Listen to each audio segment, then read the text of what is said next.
యాక్టింగ్‌లో హీరోయిన్ అవ్వాలనుకుని వచ్చింది. So, heroine అవ్వడం అంత ఈజీ కాదు కాబట్టి మధ్య తరగతి కుటుంబమే ఆ పాపది. సో, ఏం చేసిందంటే యూట్యూబ్ ఛానెల్ పెట్టుకొని టిక్‌టాక్ ఉండేది కదా! ఆ టిక్‌టాక్‌లోనే డాన్సులు అయన్నీ. చిన్న పాప కదా! సో, చిన్న పిల్ల బుజ్జిగా ఉండడం వల్ల అన్నీ ఆ పాప ఆ రోజుల్లో ఎప్పుడో 15 సంవత్సరాల క్రితం చెప్తున్నానమ్మా. ఆ పాప చాలా చిన్నది. 10థ్ క్లాస్ అప్పుడు. డాన్సులు అన్నీ ఏసింది. బాగా ఫేమస్ అయింది. మనోళ్ళందరూ లైక్ చేశారు. పాపకు చిన్న క్యూట్‌గా ఉండడం వల్ల. సో, తర్వాత యూట్యూబ్ ఛానెల్ పెట్టుకుంది. యూట్యూబ్ ఛానెల్ పెట్టుకొని ఆ కోసంతో డబ్బులు సంపాదించుకొని బిస్కెట్‌లు, చాక్లెట్‌లు కొనుక్కుంటూ లిప్‌స్టిక్‌లు అన్ని కొని అదేదో యాక్టింగ్ చేస్తుంది. అంతా బానే ఉంది.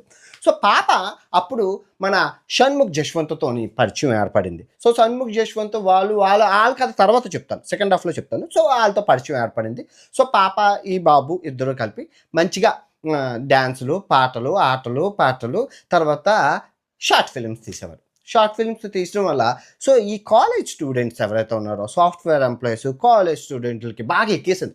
సో, ఆ ఏజ్‌లో ఉండడం వల్ల మంచి భలే ఉండేదనుకో.